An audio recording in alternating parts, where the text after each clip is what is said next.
नमस्कार, आप देख रहे हैं हर खबर में हूं आपके साथ अमित शर्मा। वक्त है अपना उत्तर प्रदेश का और सबसे पहले बात करेंगे बदायूं की, जहां पर नगर पंचायत दहगवा में बिजली विभाग के कुछ पहले लगाए गए लीकेज ट्रांसफार्मर फटने से 3 बच्चे झुलस गए। वहीं मौके पर मौजूद लोगों ने बताया है कि कुछ समय पहले बिजली विभाग ने लीकेज ट्रांसफार्मर लगवाए थे। रात 8 बजे लीकेज ट्रांसफार्मर तेज धमाके के साथ फट गया, जिससे पास में खेल रहे 3 बच्चे बुरी तरह से झुलस गए, जिसमें एक 12 वर्षीय बच्चा धर्मेंद्र, जिसके पिता का नाम कुशपाल है, उसको अस्पताल में भर्ती कराया गया। आपको बता दें कि मुख्य बाजार में लगभग 1.5 महीने पहले भी एक ट्रांसफार्मर तेज आवाज के साथ फटा था, जिसमें पीके इलेक्ट्रॉनिक की दुकान में लाखों रुपए का नुकसान हुआ था। वहीं बताया जा रहा है कि इसमें कई बाइक भी जल गई थी और कई लोग घायल भी हुए थे, जिसमें एक ग्राहक की इलाज के दौरान मौत हो गई थी।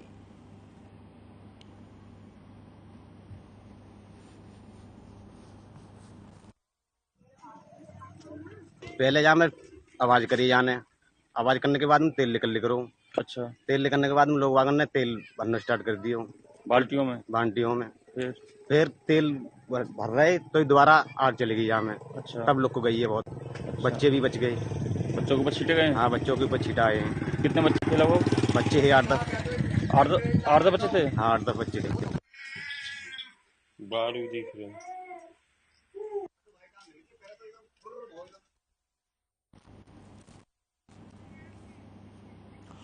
और बरेली से एक बड़ी जानकारी आपको हम दे दें। इस वक्त की ये बड़ी खबर सामने आ रही है। बरेली से इस वक्त की बड़ी खबर आपको बताने जा रहे हैं। रायबरेली से, माफ कीजिएगा, ये बड़ी खबर आ रही है। सड़क हादसे को लेकर ये बड़ी जानकारी। हादसे में 2 युवक घायल हुए हैं। ट्रक को ओवरटेक करते वक्त यह हादसा हुआ है। बछरावा थाना क्षेत्र का मामला बताया जा रहा है। रायबरेली से बड़ी जानकारी, ट्रक को ओवरटेक करने के चक्कर में ये हादसा हो गया। रायबरेली से बड़ी जानकारी, सड़क हादसे में बाइक सवार की मौत हो गई। हादसे में 2 युवक घायल भी हुए। ट्रक को ओवरटेक करते वक्त बताया जा रहा है कि ये हादसा हुआ। बछरावा थाना क्षेत्र का मामला बताया जा रहा है। ट्रक को ओवरटेक करते वक्त ये हादसा हुआ। तो रायबरेली से बड़ी जानकारी लगातार आपको हम दे रहे हैं, जहां पर सड़क हादसे में बताया जा रहा है कि ट्रक को ओवरटेक करते वक्त यह हादसा हुआ, जिसकी तस्वीरें अब आपको हम दिखा रहे हैं।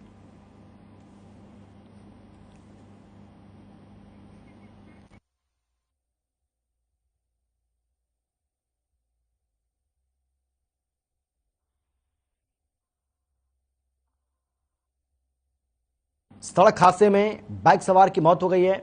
हादसे में 2 युवक घायल भी हुए हैं। रायबरेली की तस्वीरें आपको हम दिखा रहे हैं। यह बेहद दर्दनाक हादसा बताया जा रहा है कि ट्रक को ओवरटेक करते वक्त ये हादसा हो गया और इस सड़क हादसे में बाइक सवार की मौत हो गई है। हादसे में 2 लोग घायल भी हुए हैं। बताया जा रहा है कि इन घायलों का इलाज चल रहा है अस्पताल में और ट्रक को ओवरटेक करना भारी पड़ गया बाइक सवार को। रायबरेली की तस्वीरें आपको हम दिखा रहे हैं।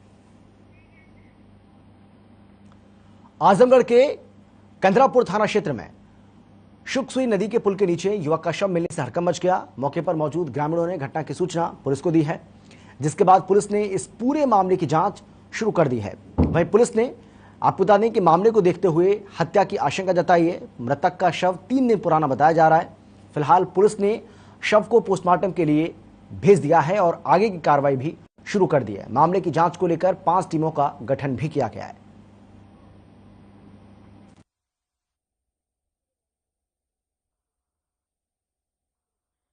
लगभग 8:30 बजे थाना कंदरापुर अंतर्गत बस्ती उगरपट्टी गांव से बाहर नहर की पुलिया के नीचे एक सिर कटी हुई लाश मिलने की सूचना प्राप्त हुई। इस सूचना पर तत्काल थाना प्रभारी कंदरापुर, रानी की सराय, एसओजी टीम, फॉरेंसिक टीम व एसपी सिटी को मौके पर भेजा गया। मेरे द्वारा भी तत्काल मौके पर जाकर घटनास्थल निरीक्षण किया गया है। अज्ञात पुरुष का शव लगभग 20 से 30 वर्ष की उम्र के व्यक्ति का प्रतीत हो रहा है। घटनास्थल पर ब्लड स्टेन्स न होने के कारण यह प्रबल संभावना है कि घटना किसी अन्य जगह पर कारित कर डेड बॉडी यहां लाकर डाली गई है। डेड बॉडी के पास से एक बोरे में महिला के कुछ कपड़े व सैंडल व एक पुरुष के कपड़े मिले हैं, जिससे व्यक्तिगत संबंधों की वजह से घटना होने की संभावना प्रतीत हो रही है। मथुरा के नौजील थाने में ड्यूटी कर लौटे सिपाही का शव गुरुवार को कमरे में फांसी के फंदे पर लटका मिला है। घटना की सूचना मिलते ही क्षेत्र में सनसनी फैल गई। जानकारी के मुताबिक आशीष बुधवार की शाम थाने से ड्यूटी कर कमरे पर लौटा था और उसके साथी सिपाही रोहित की ड्यूटी रात में लगी हुई थी। जब रोहित रात की ड्यूटी करने के बाद कमरे पर पहुंचा तो उसने आशीष को फंदे पर लटकता देखा, जिसके बाद उसने तुरंत इस बात की सूचना पुलिस को दी। फिलहाल शव को कब्जे में लेकर पोस्टमार्टम के लिए भेज दिया गया है। वहीं एसपी शिरीष चंद्र ने बताया है कि आत्महत्या करने के कारणों का पता अभी नहीं चल पाया है।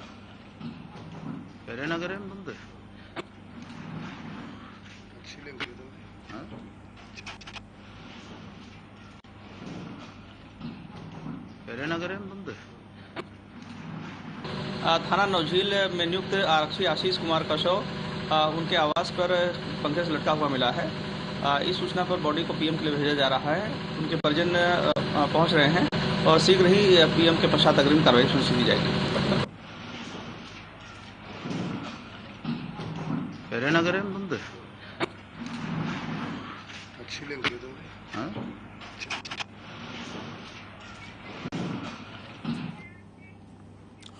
राजस्थान के उदयपुर में हुई घटना के बाद देश भर में हिंदू संगठनों में आक्रोश देखने को मिल रहा है, तो वहीं शामली में हिंदू युवा वाहिनी के कार्यकर्ताओं ने इकट्ठा होकर कलेक्ट्रेट ऑफिस पहुंचे।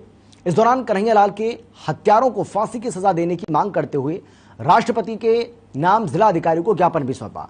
हिंदू युवा वाहिनी के कार्यकर्ताओं ने कहा है कि दिन दहाड़े हिंदू युवक कन्हैयालाल की दुकान में घुसकर 2 मुस्लिम जिहादियों ने गर्दन काटकर निर्मम तरीके से हत्या कर दी और जिहादी हत्यारों ने धमकी भरा वीडियो भी जारी किया। इसे लेकर कार्यकर्ताओं ने कन्हैयालाल के हत्यारों को 4 दिन के अंदर फांसी देने और मृतक के परिवार को आर्थिक सहायता के रूप में 50 लाख और परिवार के एक सदस्य को सरकारी नौकरी दिए जाने की मांग की है।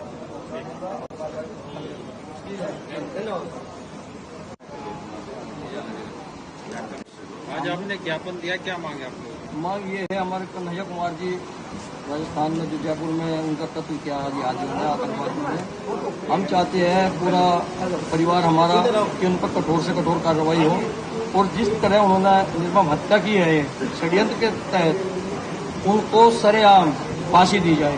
उससे जनता में सबक जाएगा कि भाई ऐसा जीवन में करना बहुत बड़ा गुनाह है। सहायता और एक सरकारी नौकरी।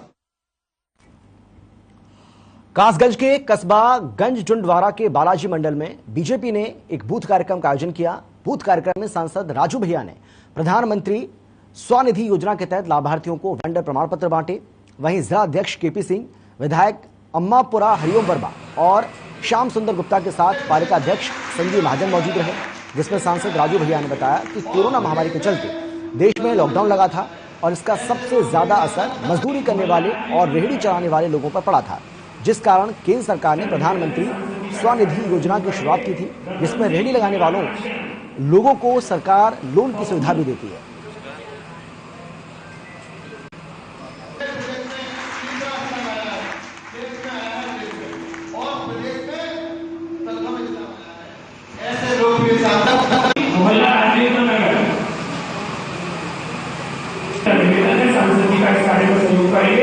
रतन सिंह नगला कांचन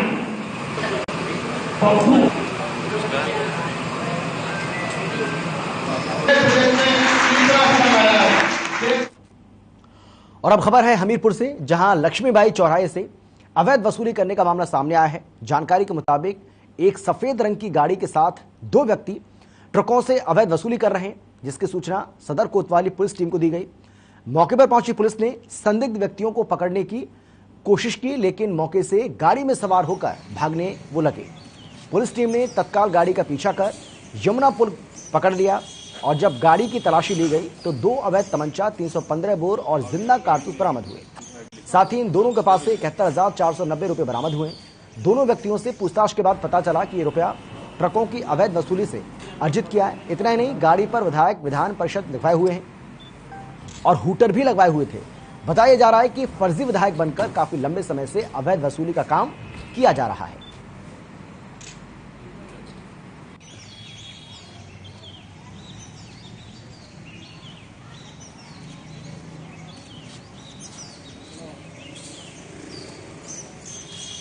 दिनांक 30 तारीख को देर रात पुलिस द्वारा कोतवाली पुलिस द्वारा चेकिंग की जा रही थी, जिसमें ये सूचना प्राप्त हुई कि एक सफ़ेद रंग की गाड़ी है जिसमें 2 लोग जो रानी लक्ष्मीबाई तिराहे पर वहां से पुल के बीच में अवैध वसूली कर रहे हैं ट्रकों से।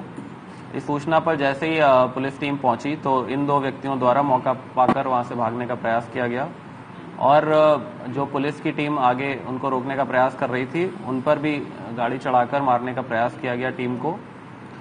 इसके पश्चात उनका पीछा कर उनको पकड़ा गया, गिरफ्तार किया गया।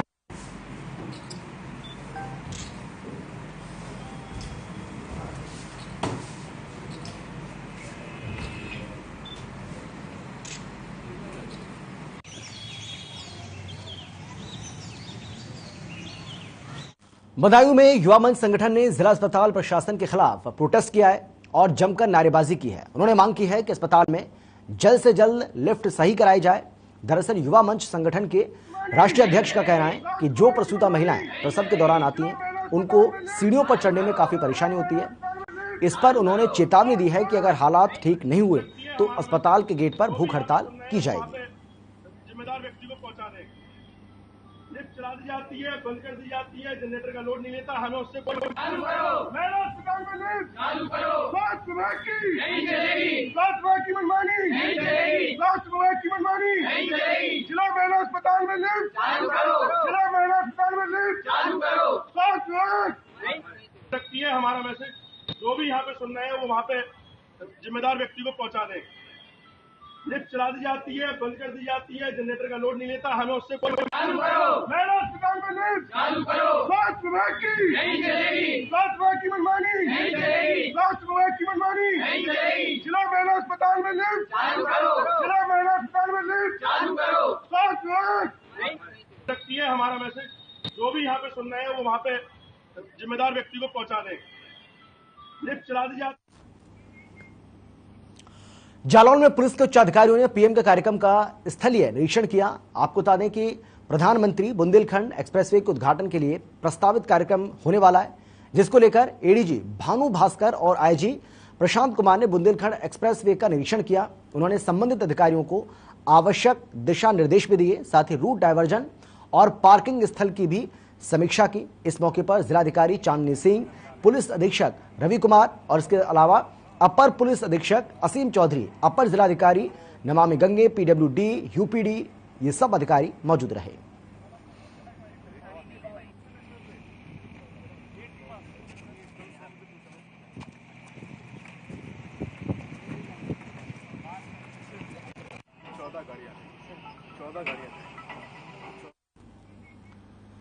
मुजफ्फरनगर के थाना तितावी क्षेत्र में 4 साल पहले भाई की हत्या करने वाले आरोपी को अदालत ने आजीवन कारावास की सजा सुनाई है और 10,000 रुपए का जुर्माना भी लगाया। आपको बता दें कि वादी आर्यन ने आरोपी बॉबी उर्फ सुभाष और बबलू के खिलाफ उसके पिता की हत्या किए जाने के मामले में एफआईआर दर्ज कराई थी और उसने आरोप लगाया था कि उसके पिता मनोज की हत्या केवल इस बात पर कर दी गई क्योंकि उसकी बहन ने प्रेम विवाह कर लिया था और मृतक के बेटे आर्यन के मुताबिक उनके चाचा लगातार उसके पिता को बेइज्जत किया करते थे। इस मामले की सुनवाई जिला सत्र न्यायाधीश चमन प्रकाश के कोर्ट में हुई। शासकीय अधिवक्ता ललित भारद्वाज के मुताबिक अदालत ने अपने फैसले में हत्या के आरोपी बॉबी को आजीवन कारावास और 10,000 रुपए के दंड किया जाए। जुर्माने का भुगतान नहीं करने पर आरोपी को 1 साल का अतिरिक्त कारावास भुगतना होगा।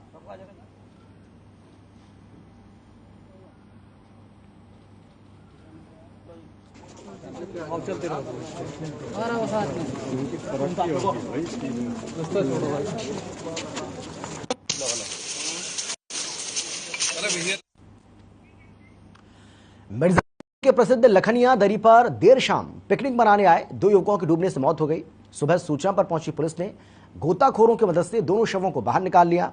दरअसल 29 जून की शाम 7 दोस्त लखनिया दरी में नहाने गए थे, जिसमें नहाते समय 2 युवक राहुल पुत्र तेजू और मनीष पुत्र रमेश कुमार मौके पर डूब गए। इसके साथ ही आपको बता दें कि सुबह पुलिस ने दोनों के शव को बाहर निकाला, पोस्टमार्टम के लिए भेज दिया और जिला चिकित्सालय इस पोस्टमार्टम के लिए शवों को भेजा गया था। हालांकि पुलिस मामले की जांच में जुट गई है।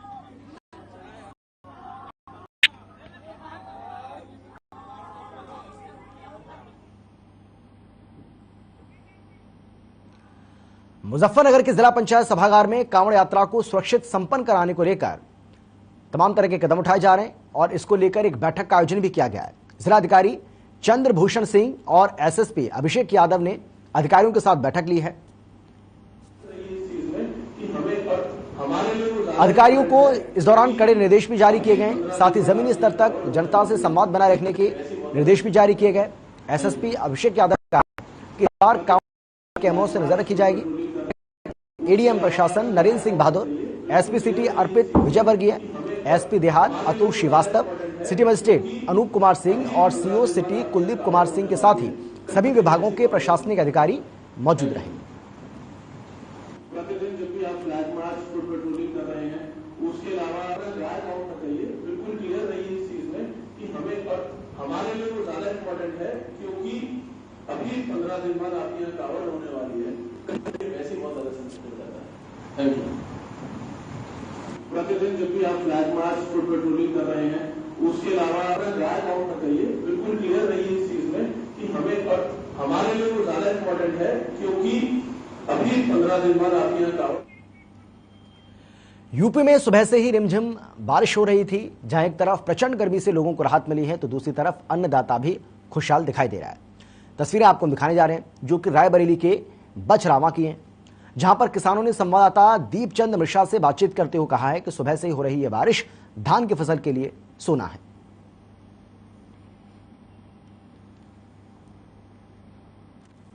6 बजे से हो रही लगातार बारिश ने जहां पर प्रचंड गर्मी से राहत तो दिलाई है लोगों को, लेकिन वही दूसरी ओर किसानों को कितनी राहत हुई है। और इतनी समय जो है धान की खेती जो है चरम पर है। कुछ किसान मेरे साथ मौजूद हैं जो कि जनपद रायबरेली के बछरावा कस्बे के हैं। आइए इनसे जानते हैं कि जो पानी सुबह से गिर रहा है और इंद्रदेव की मेहरबानी हुई है, इससे आपकी खेती में कितना जो है लाभ हो रहा है और धान की फसल को कितना फायदा होगा। क्या नाम है आपका?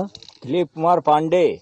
पांडे जी, सुबह से जो बारिश हो रही है इससे धान खेती में कितना लाभ हो रहा है? अरे लाभ बढ़िया हो रहा, धान के फसल हरी भरी हुई गई। अच्छा। अगर और पानी गिर जाए तो आनंद आ जाए, और गिर जाए तो अच्छा लगेगा। हाँ। क्या नाम है आपका भैया? नारायण बहादुर। नारायण जी, सुबह से जो बारिश हो रही है इससे कितना फायदा हो रहा है धान की खेती को? बहुत अच्छा फायदा हो रहा है किसान के लिए बहुत अच्छा, बढ़िया धान की फसल। और पानी की आवश्यकता नहीं होगी आपको? नहीं है। अच्छा, वैसे पानी से नहीं गिरता था, नहरों से नहीं आता तो कहाँ से लाते थे? अरे बड़ी दिक्कत रहा, इंजन पे इंजन धरो। क्या नाम है भैया? शिवसन। सुबह से जो बारिश हो रही है कितना फायदा हो रहा है किसानों को? फायदा है, बहुत फायदा है। क्या नाम है आपका? राम प्रकाश। राम प्रकाश जी, सुबह से जो बारिश हो रही है इंद्रदेव की मेहरबानी है, कितना फायदा खेती के लिए? बहुत बढ़िया फायदा हो रहा है। फायदा हो रहा है। हाँ, बयान बढ़ी रही है और खेत लग रहे हैं, फसल अच्छी हो जाएगी। हाँ। क्या नाम है भैया? कुलदीप सिंह। कुलदीप जी, सुबह जो बारिश हो रही है और मेहरबानी है इंद्रदेव की, तो कितना फायदा हुआ धान की खेती के लिए? इससे किसानों के लिए सोना समझिए, पानी के लिए सोना बरस रहा है। सोना बरस रहा है। सोना, क्योंकि फसल हरी भरी हो गई है, किसान जगमगन हो गया है, पैसे पूंजी कम है उनके पास और इंजन चलाने में डीजल इतना महंगा चल रहा है, तो कम से कम ये पानी बरसात से थोड़ा कम खर्चा आएगा किसानों के लिए। किसानों की राहत के लिए बहुत ही अच्छा काम हुआ है। जैसा कि आप देख रहे हो किसान, कुछ लोग छाता लगा के यहाँ खड़े हैं, बूंदाबांदी हो रही है और जैसा कि लोग बता रहे हैं, किसान बता रहे हैं कि पानी नहीं सोना गिर रहा है धान की खेती के लिए, ये कुछ सोने का काम कर रहा है, क्योंकि डीजल महंगा है और जो है नहरों में पानी भी कम आता है। तो इसके लिए जो है जो ऊपर से इंद्रदेव की मेहरबानी हो रही, वाकई में वो धान की फसल के लिए बहुत ही लाभकारी है। कैमरा पर्सन आकाश के साथ दीपचंद मिश्रा, हर खबर रायबरेली। कानपुर में नौबस्ता थाना क्षेत्र के देवकी नगर में गैलेक्सी फार्म हाउस में फोम के एक गोदाम में भीषण आग लग गई। आग ने विकराल रूप धारण कर लिया, जिससे चारों ओर हड़कंप मच गया। फोम के गोदाम में आग लगने के बाद चारों ओर काला धुआं दिखाई दे रहा था। इसके अलावा आपको बता दें कि स्थानीय लोगों ने आग पर काबू पाने का प्रयास भी किया और दमकल विभाग को मामले की जानकारी दी। आग लगने की वजह शॉर्ट सर्किट बताई जा रही है।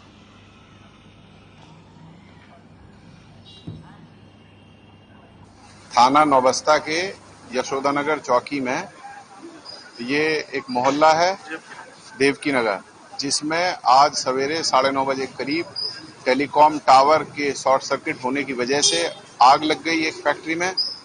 ये जो गोदाम है गैलेक्सी फोम हाउस नाम का एक होलसेल का गोदाम है, जहां सोफे और गद्दे के फोम रखे हुए थे काफी बड़ी मात्रा में। सब में आग लग गई है, जल गया है। पुलिस की टीम और मुख्य अग्निशमन अधिकारी ने मौके पर पहुंचकर और 8 गाड़ियां अग्निशमन की यहां बुलाई गई हैं। स्थिति पर अभी नियंत्रण कर लिया गया है, आग पूरी तरह बुझा दी। कानपुर में इनकम टैक्स बार एसोसिएशन के जरिए अप्रत्यक्ष कर अध्ययन गोष्ठी आयोजित की गई, जिसमें लखनऊ से वक्ता ऋषभ मिश्रा ने शिरकत की। वहीं अध्ययन गोष्ठी का संचालन महामंत्री राजकुमार गुप्ता ने किया। इस दौरान सीए ने धारा 65 का विवरण देते हुए बताया कि जीएसटी ऑडिट नए जीएसटी कानून का खास हिस्सा है, जिसके तहत जीएसटी आयुक्त किसी भी अधिकारी को रजिस्टर्ड करदाता के खाता बही का ऑडिट करा सकता है।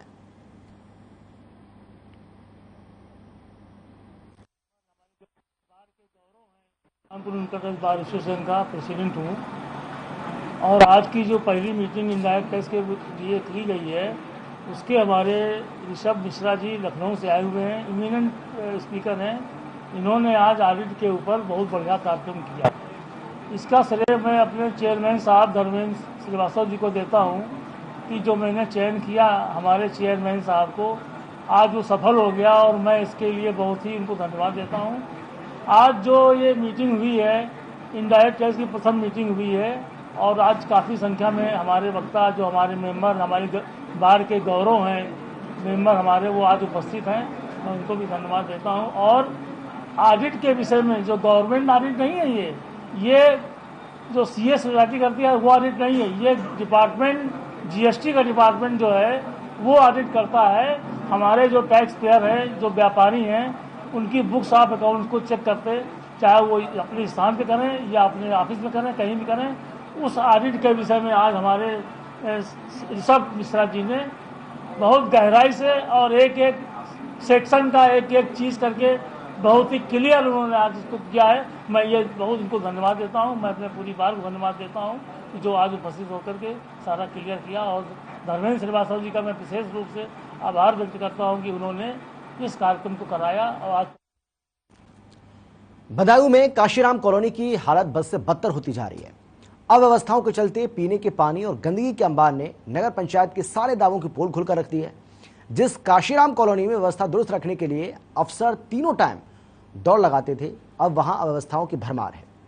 दूसरी ओर तीसरी मंजिल पर रहने वालों को पानी के लिए बहुत दिक्कतों का सामना करना पड़ रहा है क्योंकि वहां के ज्यादातर जो नल हैं वो खराब पड़े हैं, नाले नालियां चौक पड़ी हैं। सब कुछ जानने और ढेरों शिकायत के बाद भी नगर पंचायत के जिम्मेदारों के कानों पर जूं तक नहीं रेंग रही है।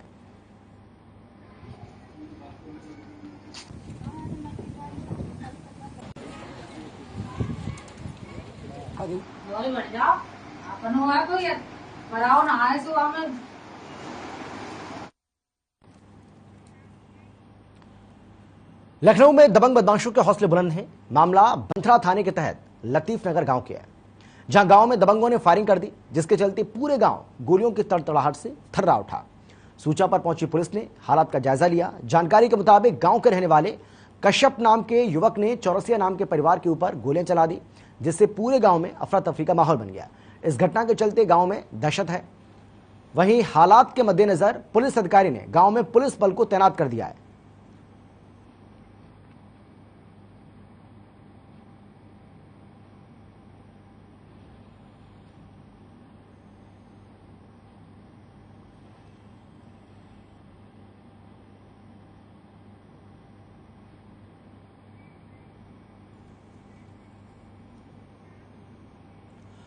खबर है रायबरेली से, जहां सीएससी के भ्रष्ट डॉक्टरों के मुताबिक और उनके खिलाफ शिकायत करना पत्रकारों को भारी पड़ गया। डॉक्टर्स ने न सिर्फ पत्रकारों के साथ मारपीट की है बल्कि कमरे में बंद कर गला दबाकर जान से मारने की कोशिश भी की। वहीं मोबाइल और पर्स भी छीन लिया। इसके बाद पत्रकारों ने प्रशासन से कार्रवाई की गुहार लगाई है। सूचना के बाद मौके पर पहुंची पुलिस ने पत्रकारों को बंधक से मुक्त कराया। दरअसल बीते दिनों सलोन तहसील परिसर में सरकारी दवाओं को जलाए जाने का वीडियो सोशल मीडिया पर वायरल हुआ था, जिसे सलोन सीएससी के भ्रष्ट डॉक्टर नकारते हुए नजर आ रहे हैं। और उन्होंने ये कहा कि वीडियो मेरे परिसर का नहीं है। जब पत्रकारों ने परिसर में जलाई गई दवाओं की लाइव वीडियो और फोटो निकाली, सीएससी सलोन में व्याप्त भ्रष्टाचार की जांच उच्च स्तरीय टीम से करवाने की मांग की तो वो बिफर पड़े।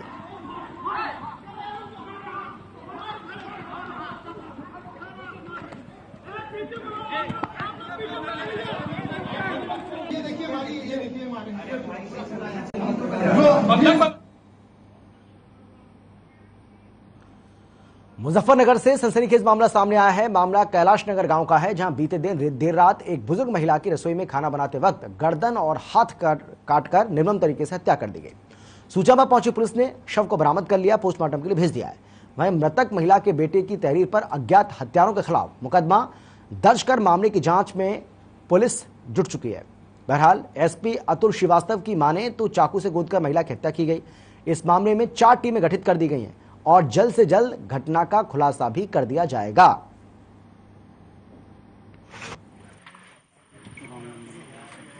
रतनपुरी थाना क्षेत्र के कैलाश नगर गांव में करीब 8:30-9 बजे के आसपास एक वृद्ध महिला की चाकू मार करके हत्या की गई है। इसमें पंचायतनामा पोस्टमार्टम की कार्यवाही की जा रही है, अभियोग पंजीकृत किया जा रहा है। 4 टीमें गठित की गई हैं।